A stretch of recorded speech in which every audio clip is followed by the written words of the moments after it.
আসসালামু আলাইকুম। অবিরাম বাংলার সংবাদে সবাইকে স্বাগত জানাচ্ছি। আমি মারিয়া চৌধুরী। শুরুতেই বিআরবি কেবল সংবাদ শিরোনাম। মধ্যরাতে ইসলামী ব্যাংকের সাবেক এমডি মনিরুল মাওলা গ্রেফতার, নেওয়া হয়েছে ডিবি কার্যালয়ে।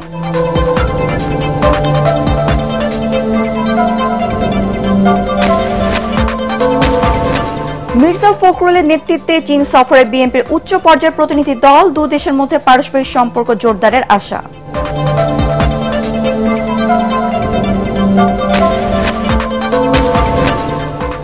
নওগাঁর ধামইরহাট থানায় এইচএসসি পরীক্ষা প্রশ্নপত্র ট্রাঙ্ক খোলার অভিযোগে ওসি সহ 6 পুলিশ সদস্য প্রত্যাহার। ইতিহাস দ্বিতীয় পত্রের প্রশ্নপত্র বাতিল করেছে রাজশাহী শিক্ষা বোর্ড। শুনছিলেন বিআরবি কেবল সংবাদ শিরোনাম। এবার জানিয়ে দেব বিস্তৃত সংবাদ। ইসলামী ব্যাংকের সাবেক ব্যবস্থাপনা পরিচালক মনিরুল মাওলা গ্রেফতার করেছে ঢাকা মহানগর গোয়েন্দা পুলিশ ডিবি। রোববার রাত 12:15টার দিকে রাজধানী ঢাকার বসুন্ধরা আবাসিক এলাকা থেকে তাকে গ্রেফতার করে মিন্টু রোডে ডিবি কার্যালয়ে নেওয়া হয়। ডিবি দক্ষিণে যুগ্ম কমিশনার নাসিরুল ইসলাম এই তথ্য নিশ্চিত করেছেন।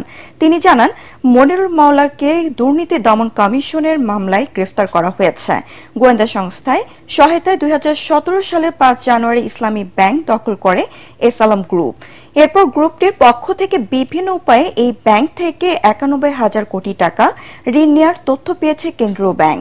যখন এসব ঋণ দেওয়া হয় তার বেশিরভাগ সময় এমডি ছিলেন মনিরুল মাওলা। একই এলাকায় বাড়ি হওয়ার সুবাদে এস আলমের সঙ্গে সখ্য গড়ে ওঠে তার। ধারণা করা হয় সে কারণে এস আলম ব্যাংক দখলের পর তাকে এমডি করা হয়। দেশের নাগরিকদের প্রতি আবারও আইন নিজের হাতে তুলে না নেওয়ার অনুরোধ জানিয়েছেন অন্তর্বর্তী সরকার।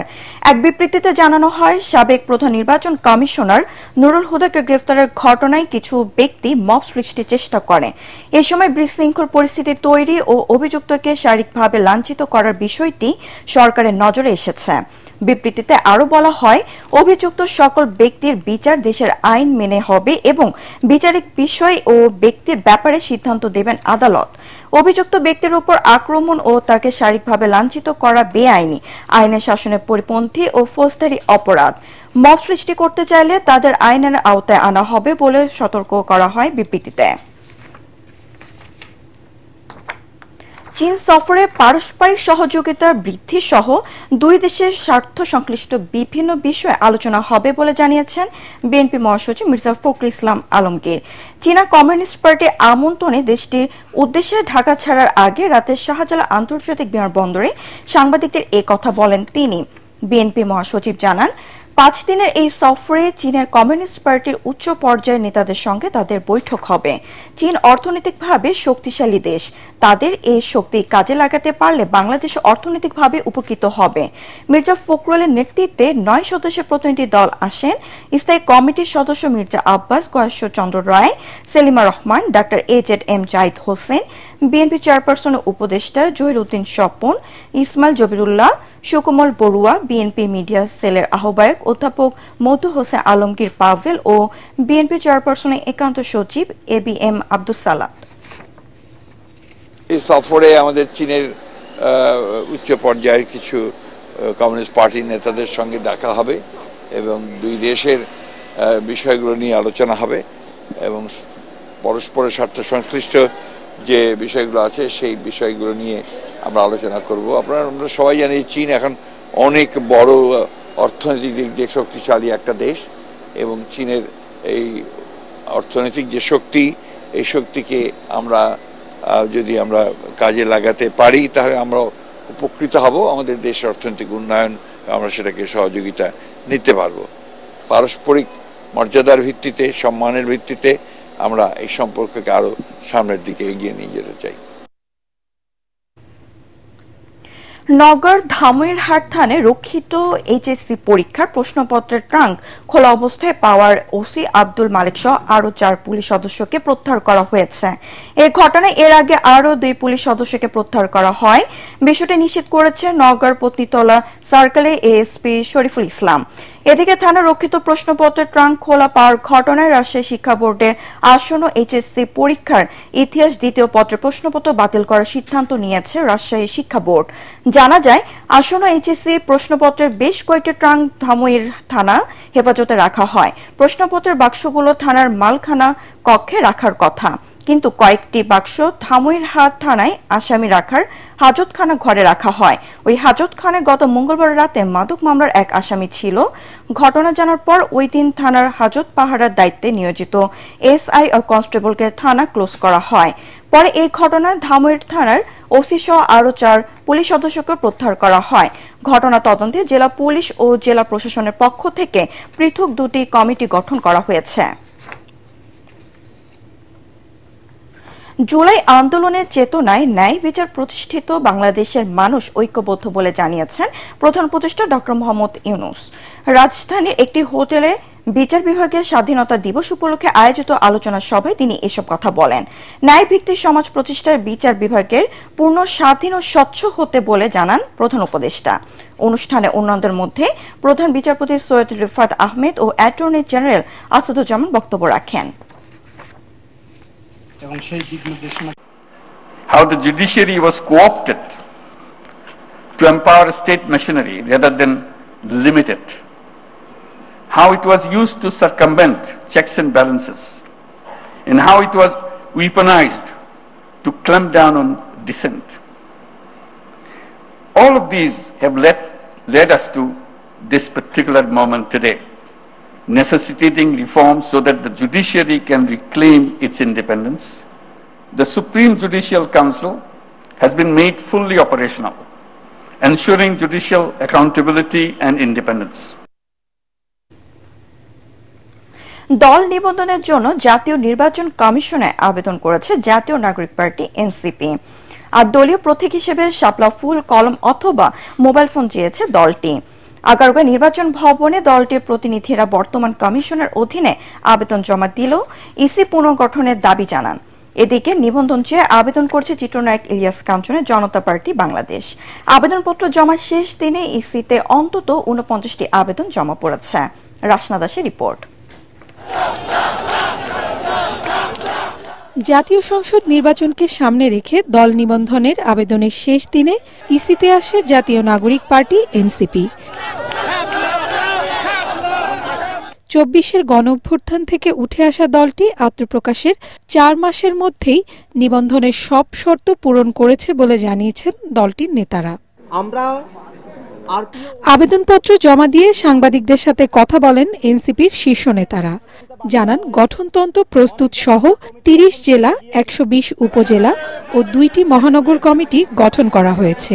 আমাদের দলের প্রতীক হিসেবে নির্বাচন কমিশনের থেকে আমাদের প্রত্যাশা হলো নির্বাচন কমিশন দলের প্রতীক হিসেবে আমাদেরকে শাপলা বরাদ্দ প্রদান করবে। আগামীর পার্লামেন্ট ভোট ব্যাংকে এনসিপির শাপলা প্রতীকে পুরো বাংলাদেশের মানুষ জয় জয়কার করে দিবে। এনসিপির নেতৃত্বে নতুন সরকার গঠন হবে। জনগণের দাবির ভিত্তিতে বাংলাদেশে অনেকগুলো সংগঠন পরিবর্তন হয়েছে, বাংলাদেশে নতুন একটি ব্যবস্থা এসেছে। আমরা মনে করি জনগণের দাবির প্রেক্ষিতে ইসিও পুনর্গঠন হবে। জাতীয় প্রতীকের একটা কথা এসেছে, জাতীয় প্রতীক কিন্তু কেবল শাপলা নয়, শাপলা, ধানের শীষ, তারকা এগুলো মিলিয়ে কিন্তু জাতীয় প্রতীক। সেক্ষেত্রে আপনারা দেখবেন ধানের শীষ এবং তারকা বা তারা এই দুটি দলের মার্কা হিসেবে রয়েছে। ফলে সেক্ষেত্রে কোনো ধরনের আইনগত সমস্যা আমরা দেখি না। নির্বাচন কমিশনের সাথে আমরা এই বিষয়ে কথা বলেছি। নিবন্ধনের শেষ দিনে নতুন দলগুলোর পদচারণায় ব্যস্ততা বাড়ে নির্বাচন কমিশন ভবনে। উৎসাহ উদ্দীপনার সাথে নিবন্ধনপত্র জমা দেন তারা। বিধিমালায় যেসব শর্তের কথা বলা হয়েছে সেই সকল শর্ত প্রতিপালন করেই আমরা আবেদনপত্র জমা দিয়েছি। আমরা বাংলাদেশের রাজনীতিতে এন্টারপ্রেনারশিপ, একটা গুণগত পরিবর্তনের জন্য সৎ, সাহসী, শিক্ষিত, দেশপ্রেমিক মানুষদেরকে সংগঠিত করার চেষ্টা করছি। আমরা সারা বাংলাদেশেই ইনশাল্লাহ আগামীতে বিভিন্ন জায়গায়, থানায়, ইউনিয়নে, ওয়ার্ড পর্যায়ে আমরা আমাদের কমিটি, অফিস এবং রাজনৈতিক তৎপরতা চালু করতে পারবো ইনশাআল্লাহ। নতুন দলের নিবন্ধনের জন্য বেশ কিছু শর্ত নির্ধারণ করেছে ইসি।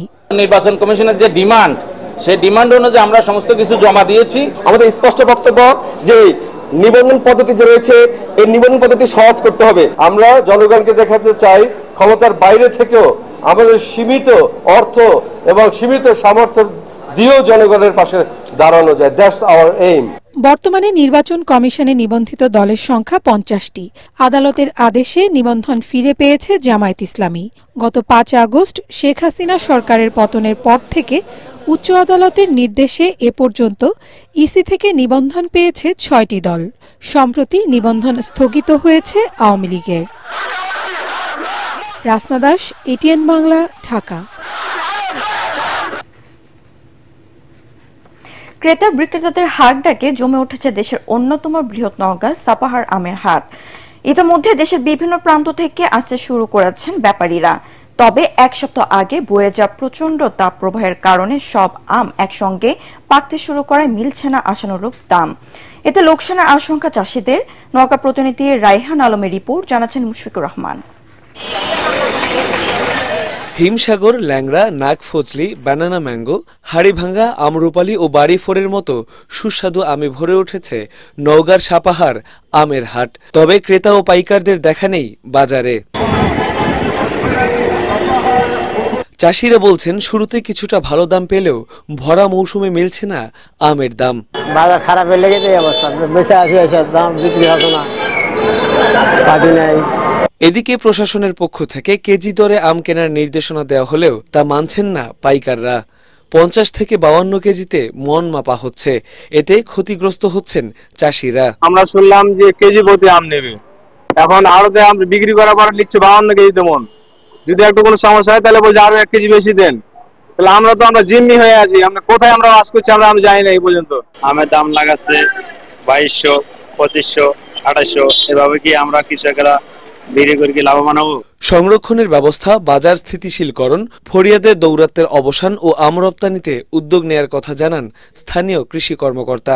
আম যেন কেজি দরে বিক্রি হয় সে পর্যায়ে মিটিং হয়েছে কৃষক এবং ব্যবসায়িকদের নিয়ে।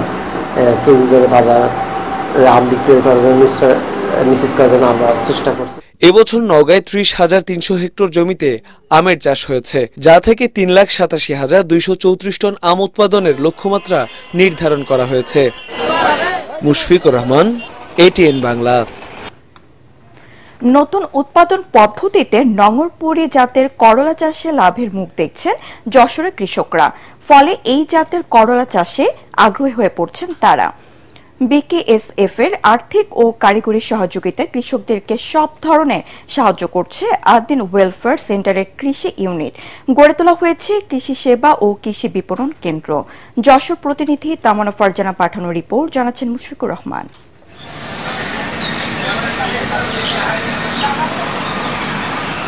যশোর সদর উপজেলার নঙ্গরপুরে পিকেএসএফ এর আর্থিক ও কারিগরি সহযোগিতায় আদিন ওয়েলফেয়ার সেন্টারের কৃষি ইউনিটের উদ্যোগে ক্লাস্টার ভিত্তিক বা নির্দিষ্ট পদ্ধতিতে সবজি উৎপাদনে উৎসাহিত করা হচ্ছে কৃষকদের।